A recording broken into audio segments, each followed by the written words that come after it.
오늘의 본문은 우리에게 매우 익숙한, 친숙한 본문입니다. 공관복음이라고 부르는 마태복음, 마가복음, 누가복음 가운데 마태복음과 마가복음 두 차례나 보도하는 본문입니다. 더욱이 현재 우리들이 복음서 말씀 필사를 진행하고 있기 때문에 더 친숙하게 다가오는 본문이 아닐까 생각이 듭니다. 오늘의 본문의 경우에는 크게 두 가지 해석으로 갈리는 것 같습니다. 첫 번째로는 예수님이 여인의 믿음을 시험했고 여인은 지혜를 발휘해서 예수님의 시험에 통과하여서 원하는 것을 이루었다라는 해석입니다. 두 번째 해석으로는 조금 진보적인 시각에서 예수님의 편견을 이방인 여인이 지혜를 통하여서 예수님의 편견을 깨주었다. 이런 해석입니다. 본문이 결정적으로 이것이다라는 명확한 이야기를 해주고 있지는 않기 때문에 다소 해석이 갈리는 지점들이 있습니다.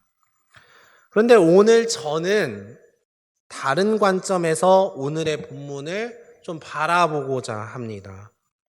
왜 마태가 굳이 이 본문을 이야기했을까? 이 본문을 통해 마태는 무엇을 말하고 싶었던 것일까? 근본적인 물음을 던져보려고 합니다.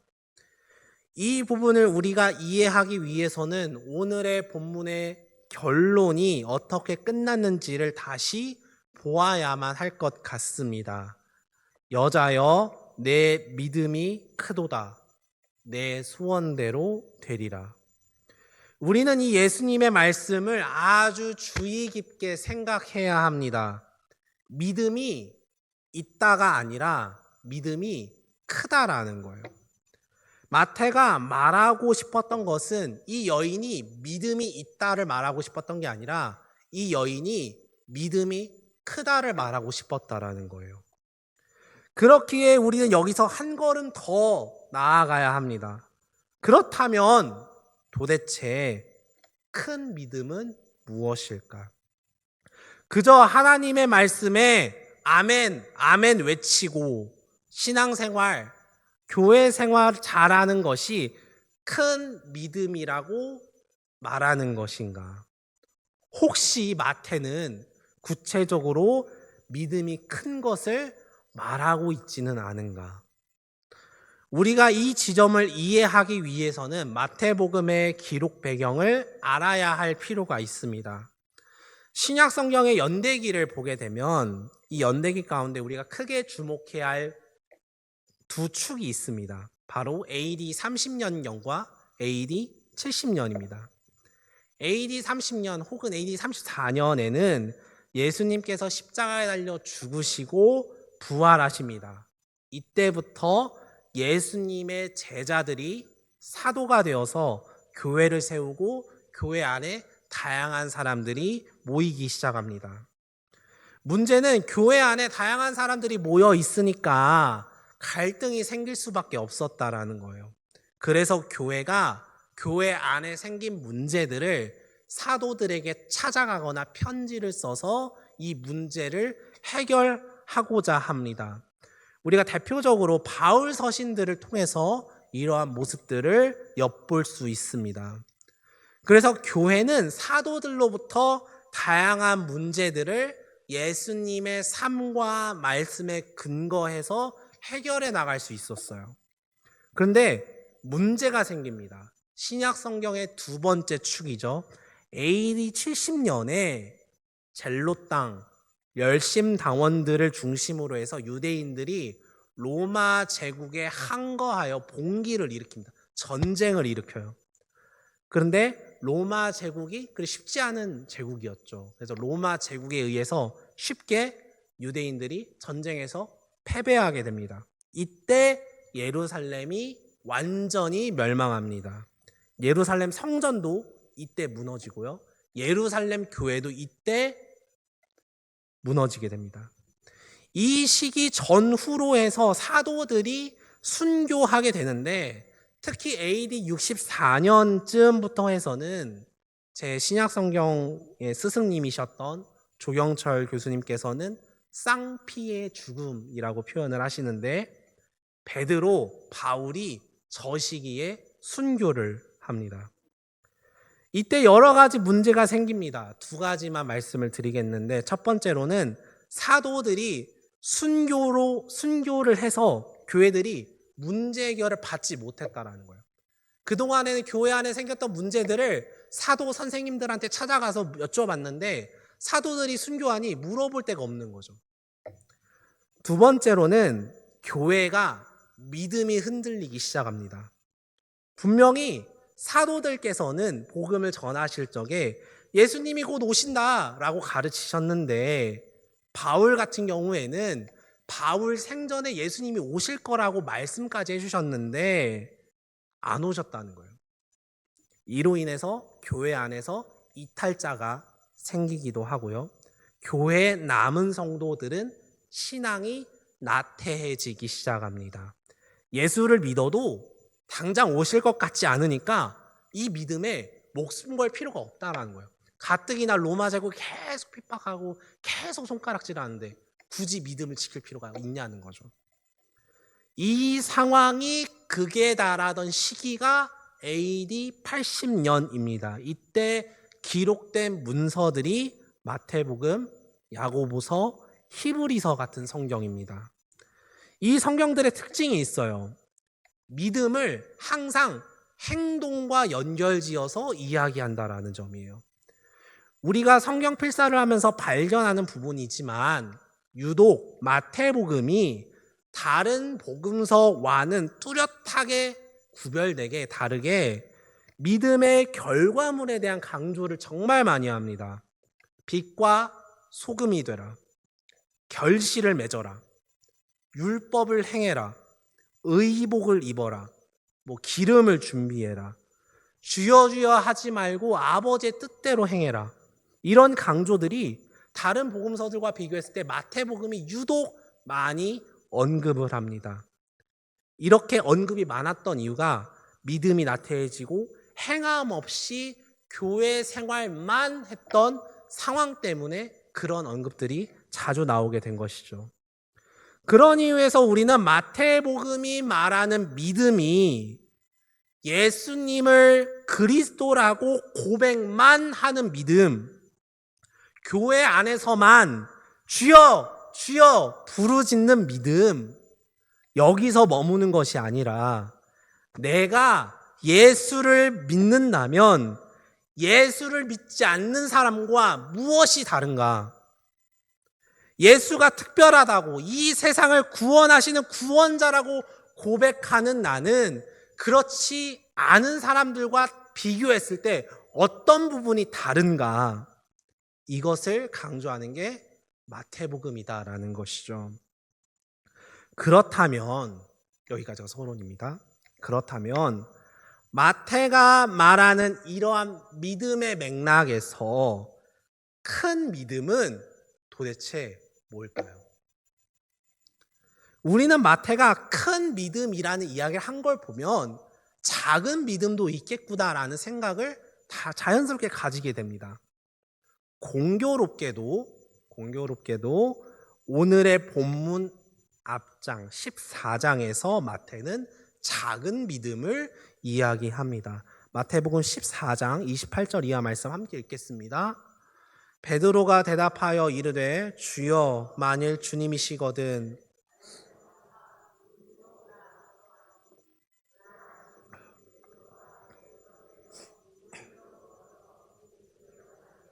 바람을 보고 무서워 빠져가는지라 소리질러 이르되 주여 나를 구원하소서 하니 예수께서 즉시 손을 내밀어 그를 붙잡으시며 이르시되 믿음이 작은 자여 왜 의심하였느냐. 자, 베드로가 물 위를, 바다 위를 걷는 주님을 보고 만약 당신이 진짜 주님이시면 내가 물 위를 걷게 하옵소서 요청을 합니다. 주님은 오라 말씀하세요. 베드로가 주님을 따라갑니다. 예수를 주님이라고 고백하고 예수를 보고 나아가요. 근데 문제가 생겨요. 물 위를 걷다가, 바다 위를 걷다가 바람을 보고 풍랑을 보고 파도를 보고 무서워합니다. 거기에 굴복합니다. 그래서 물에 빠져서, 바다에 빠져서 허우적거립니다. 그때 베드로가 주여 나를 구원하소서 이야기를 해요. 이때 예수님의 응답, 믿음이 작은 자요. 믿음이 작은 자요. 베드로가 물을 보고 바람을 보고 무서워해서 예수님이 믿음이 작은 자요 평가하셨다라는 거예요. 여기는 구약 성경의 맥락에서 읽어내야 합니다. 우리가 마태복음을 읽었던 교회가 유대인 출신의 기독교인들이 많았다는 것을 생각해야 돼요. 마태복음에서 강조하는 율법이라던가 족보를 언급한다든가 마태복음만이 아브라함과 다윗의 자손을 강조한다던가 예수님의 아기 시절의 이야기를 보게 되면 애굽으로부터 피신한 이야기가 나오죠. 그 이야기가 모세 이야기랑 비슷하게 이야기를 한다든가 아니면 다른 복음서와는 좀 다르게 예수님이 모세처럼 산으로 올라갔다라는 보도가 압도적으로 많다던가 등등등 여러 가지가 있는데 유대 기독교인들은 마태복음을 읽을 적에 항상 구약 성경을 떠올렸어요. 바다, 물, 바람 역시 마찬가지였어요.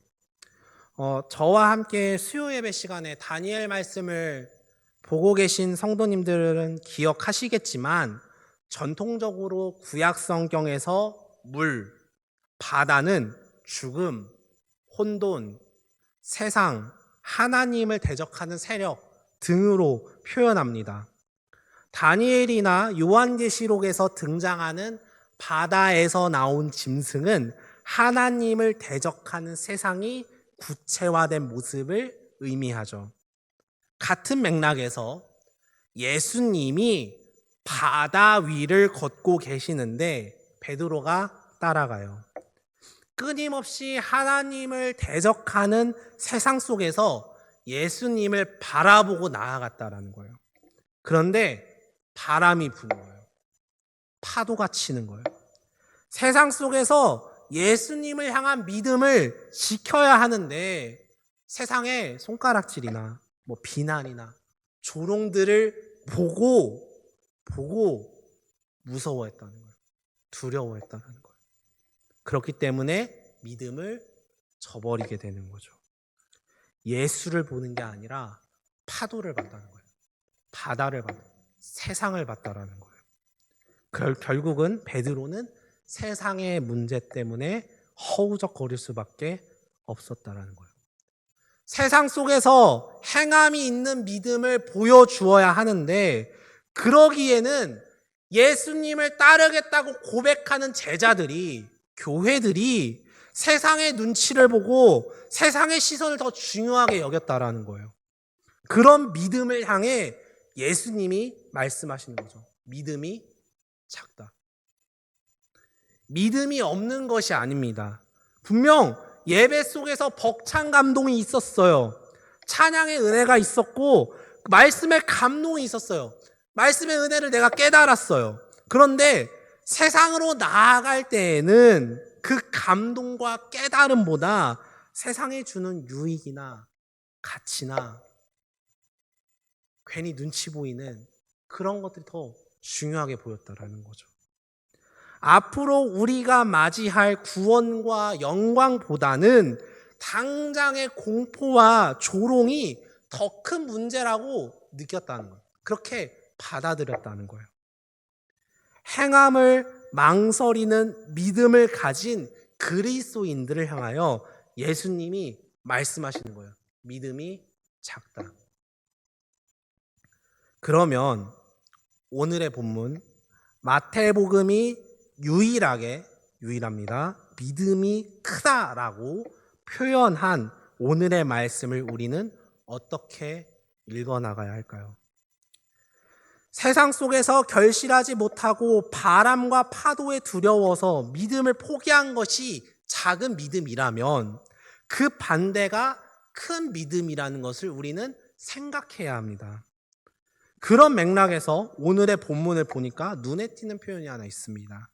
22절에서 마태는 이 여성을 가난한 여자라고 굳이 표현합니다. 평행 본문인 마가복음을 보게 되면 수로보니게 여인이라고 표현을 합니다. 수로보니게라는 특정 이방 족속을 말했다는 것은 이 여자가 헬라인, 이방인이었다는 것을 강조하려고 했다는 거예요. 그렇다면 가나안이라고 언급한 이유는 도대체 뭘까? 뭔가 의도가 있지 않았을까라는 생각을 가져볼 수 있죠. 앞서 마태복음을 읽고 묵상했던 교인 대부분이 유대인이라는 점을 제가 말씀을 드렸었습니다. 그것을 염두한다면 이 여자에 대한 인식이 어떠했을지 우리가 짐작해 볼 수 있어요. 구약 성경에서 가나안 족속은 정복해야 하는 족속입니다. 하나님을 모르는 사람들이에요.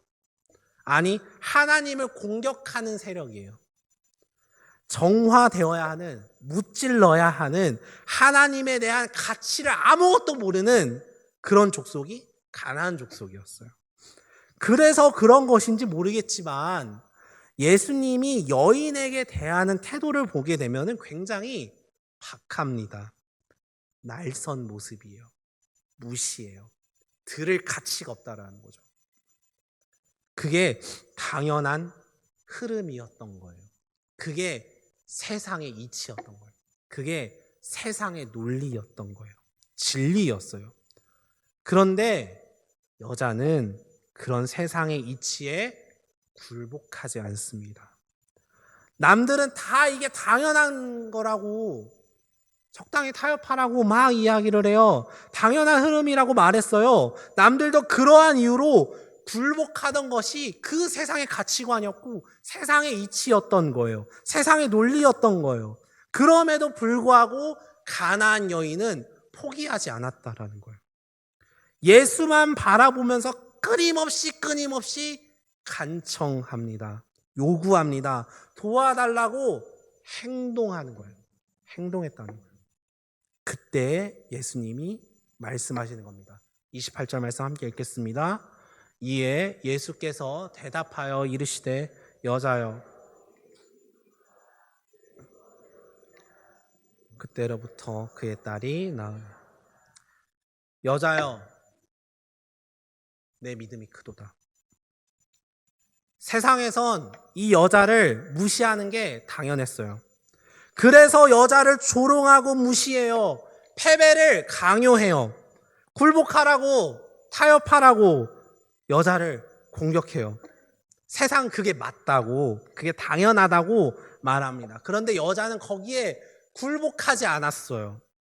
적어도 유대인의 입장에서 이 여자는 하나님을 모르고 하나님의 가치를 모르고 하나님을 제대로 이해해 본 적도 없고 만나본 적도 없는 그런 사람이었다고 생각했을 거예요. 그런데 이 여자는 한 가지는 분명히 알았던 것 같아요. 이 세상이 나를 조롱하고 손가락질해요. 아파요. 무서워요. 염려돼요. 세상 가운데 당장의 유익이 눈에 보이기는 해요. 그런데 그럼에도 불구하고 지금 내가 바라봐야 할 분은 예수님이었다. 예수님이다. 이거를 알았다는 거예요. 세상이 아무리 나를 꺾어내려고 해도, 넘어뜨리려고 해도, 나를 향한 세상의 수많은 이야기들 그 가운데 있어도 걱정되긴 하지만, 무섭기는 하지만, 그럼에도 예수님만큼은 타협할 수 없다는 거죠. 세상의 가치관에 타협하지 않고 예수님께로 나아갔다는 거예요. 행동했다라는 거예요. 행동으로 믿음을 보여주었다라는 거죠. 적어도 작은 믿음으로 세상을 살아가는, 나 예수님의 제자야라고 자청하면서 믿음 생활을 했던 베드로와는 구별되게 단 한 번도 제대로 신앙생활을 해보지도 못했음에도 세상의 가치관이 강요하는 그 믿음의 패배를, 믿음의 타협을 받아들이는 것을 거부한 게 이 여자의 큰 믿음이었다라는 거죠. 행함 있는 믿음을 보여준 가나안 여인은 큰 믿음을 가진 사람으로 예수님께 칭찬을 받았습니다. 인정을 받았습니다. 아마 마태는 그런 이야기를 하고 싶었던 것 같아요. 적어도 예수님을 믿는다고 고백하는 교회들이 세상에서 어떤 삶을 지금 살아가고 있느냐. 교회 안에서 나 진짜 하나님 사랑한다고, 나는 예수밖에 없다고 믿음을 고백하고 은혜 받고 하는데 세상으로만 나아가면 세상 가운데 몰려오는 염려, 걱정, 불안, 공포, 당연히 그래야 한다는, 당연히 이래야 한다는 그런 세상의 흐름에 굴복하고 있지는 않은가. 적어도 당시 교회가 무시하고 조롱하고 욕하던 저 가나안 여인이 세상 가운데 보여준 행함 있는 믿음, 예수님을 그 어떤 것과도 타협할 수 없다고 고백한 그 믿음과 비교했을 때 지금 우리 교회는 진실로 예수님을 믿는, 예수님을 구주로 고백하는 그리스도인의 모임이라고 말할 수 있겠는가?